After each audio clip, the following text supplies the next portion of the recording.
Kita lanjut ke soal nomor 3. Solder listrik memerlukan tegangan 150 volt dan arus 1,5 ampere. Jika solder tersebut digunakan dalam waktu 5 menit dengan efisiensi energi solder 70%, maka tentukan kalor yang dihasilkan oleh solder listrik tersebut. Oke, pertama diketahui ya. Diketahuinya adalah tegangannya sebesar 150 volt, arus I sama dengan 1,5 A. Kemudian waktu yang digunakan itu T sebesar 5 menit. Tahu kalau misalnya dikonversi ke sekon berarti 5 kali 60 adalah 300 sekon. Efisiensi energi solder itu adalah ini efisiensi 70%. Pertanyaan adalah tentukanlah kalor yang dihasilkan solder listrik tersebut. Ya, berarti yang ditanya adalah sebetulnya sebagai kalor apa ya? Ki ya. Nah, itu Ki-nya. Oke. Jadi ini kita bisa menggunakan persamaan efisiensi ya. Berarti efisiensinya itu kan sama dengan energi outputnya atau keluarannya gitu ya. Dibagi energi inputnya dikalikan 100%. Nah, berarti kalau yang outputnya siapa? Yang ini kan kalau solder listrik itu kan artinya jadi panas ya akhirnya ya. Berarti energi outputnya siapa? Atau keluarannya adalah kalor. Inputnya siapa? Otomatis listriknya ya. Nah, ini kali 100%. Oke, ini energi listrik. Energi listrik. Gitu. Oke, kita masukkan rumusnya ya. Berarti efisiensi sama dengan kalor tadi Q ya. Nah, energi listrik itu rumusnya apa? Energi listrik rumusnya adalah V kali I kali T. Ya, dikali 100%. Efisiensinya berapa? 70 katanya ya. 70%. Kemudian Q-nya itu yang ditanya.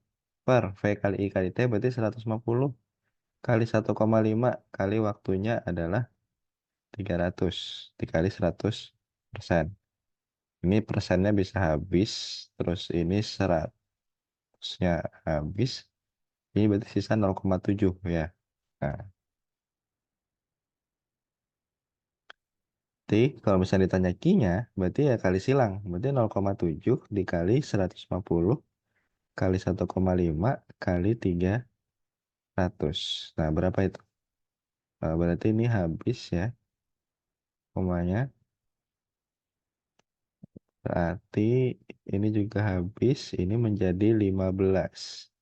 Berarti 7 kali 15 kali 15 kali 30. 7 kali 30 kan 210 ya. 15 kali 15 adalah 225.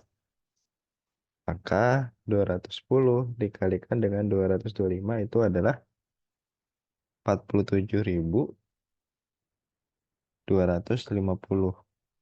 Joule. Nah, maka jawabannya adalah 47.250 Joule.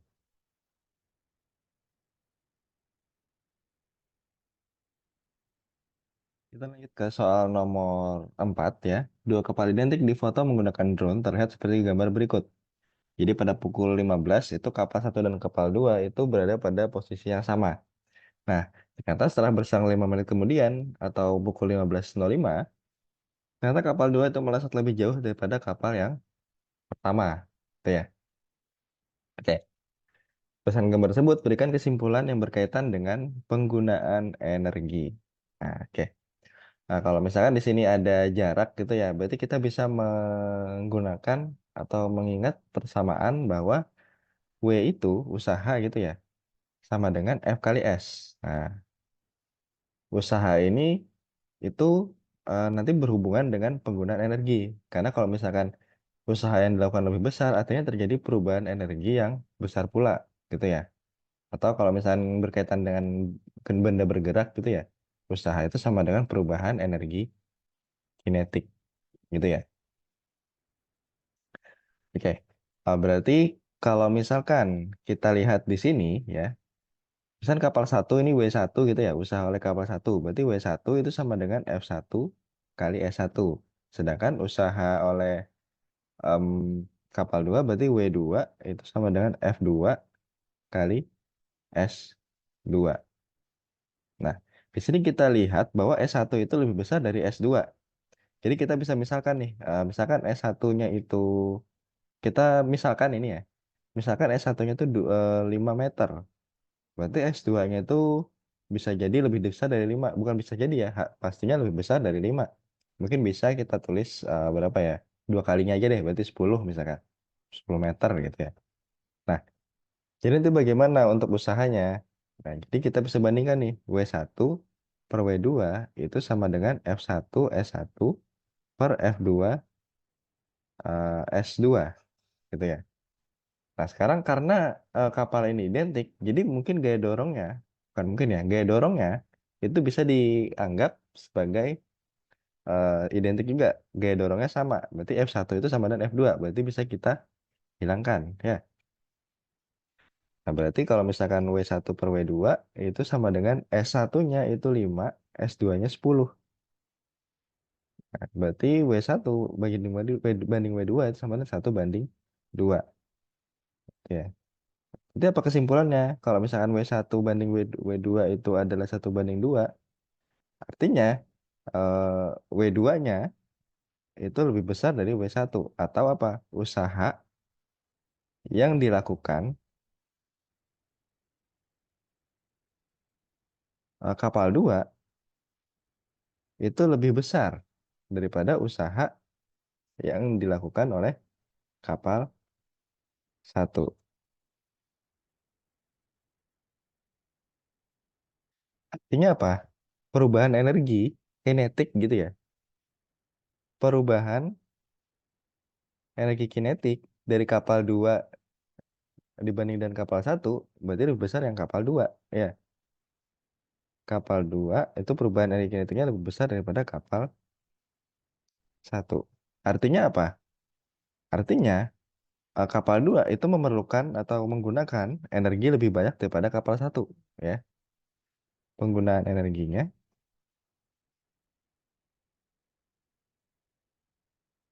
untuk kapal 2 itu juga lebih besar daripada kapal 1. Jadi kalau misalnya ditanya kesimpulannya apa? Berarti penggunaan energi itu kapal 2 itu lebih besar dari kapal 1. Karena perubahan energi kinetik dari kapal 2 itu juga lebih besar dari kapal 1, akibat dari atau karena usaha yang dilakukan oleh kapal 2 itu juga lebih besar dari kapal 1. Itu ya. Oke, itu untuk jawaban nomor 4. Sekarang kita membahas soal nomor 5. Jadi ada beberapa strategi melakukan percobaan pembuktian nilai energi potensial. Datanya sebagai berikut gitu ya. Jadi ada benda 1, 2, 3 dengan massa identik sebesar 0,5 kg dengan ketinggian yang beragam. Jadi tingginya 1,5 dan 2. Kemudian jika percepatan gravitasi sebesar 10 meter per sekon kuadrat, jelaskan hubungan energi potensial benda dan waktu jatuhnya benda. Jadi kita lihat hubungannya antara energi potensial dan waktu jatuhnya benda. Oke. Nah, jadi sekarang kita eh, harus tahu dulu nih energi potensial atau EP di setiap benda dan juga waktunya dari setiap bendanya juga, T gitu ya. Kalau misalkan peristiwa ini ya, kalau misalkan energi potensialnya bisa langsung dicari ya. Energi potensialnya berarti langsung aja pakai rumus MGH gitu ya. Nah, sekarang bisa kita cari deh. Untuk yang pertama benda 1 ya, berarti energi potensial 1 itu sama dengan MGH, berarti 0,5 dikali 10 hanya 1, berarti 5 Joule gitu ya. Berarti untuk EP2 itu adalah 0,5 kali 10 kali 2, berarti 10 ya. Kok 2? Salah. 1,5 ya. 0,5 10 kali 0, sorry, 1,5. Nah, berarti 5 kali 1,5 itu adalah 7,5 Joule. Kemudian yang ketiga, ini energi potensial 3 itu adalah 0,5 kali 10 kali 2. Itu sama dengan 10 Joule. Oke, jelas ya. Jadi kalau misalnya semakin tinggi, energi potensialnya itu juga semakin besar gitu. Nah, sekarang bagaimana berkaitan dengan waktu? Di sini kita bisa memanfaatkan gitu ya, gerak jatuh bebas karena ini kan bolanya atau bendanya dijatuhkan dari ketinggian tertentu tanpa dia apa-apain lagi, dijatuhkan aja gitu ya. Berarti itu berkaitan dengan gerak jatuh bebas. Nah, pada gerak jatuh bebas itu em, yang jadi khasnya itu tidak memiliki kecepatan awal gitu ya. Jadi kalau misalkan mau dirumuskan gitu ya. Jadi H itu sama dengan V0T plus setengah GT kuadrat. Karena tidak punya kecepatan awal, berarti bisa dihilangkan. Berarti hanya em, ntar, hanya itu sama dengan setengah GT kuadrat. Berarti em, nyari T-nya tadi ya. Berarti ini 2H per G sama dengan T kuadrat. Berarti T-nya sama dengan akar 2H per G. Gitu ya. Nah sekarang kita coba cari ya. Untuk T-nya menggunakan rumus akar 2H per G. Berarti untuk T1 itu sama dengan akar 2H berarti 2 kali 1 per G-nya 10. Berarti akar 2 per 10 gitu ya.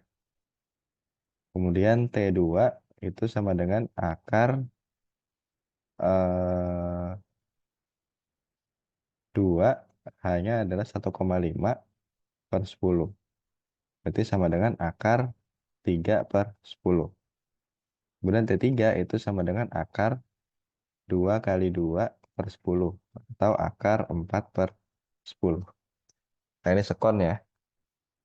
Oke, dari data ini kita lihat bahwa semakin tinggi ketinggiannya, maka waktu yang diperlukan juga semakin besar. Gitu ya. Ya kalau itu kita lihat nih, T1-nya 2, T2-nya 3, T3-nya 4. Jadi semakin tinggi ketinggiannya, maka waktu yang diperlukan juga semakin besar. Terus kalau misalnya pertanyaannya, jelaskan hubungan energi potensial benda dan waktu jatuhnya benda. Nah, berarti bisa kita simpulkan bahwa semakin besar energi potensialnya, maka waktu yang diperlukan untuk benda jatuh itu juga semakin lama, gitu ya. Atau kalau misalkan mau lebih lengkapnya lagi, semakin tinggi bendanya, gitu ya. Semakin tinggi benda, ini pada kasus benda bermassa identik gitu ya. Maka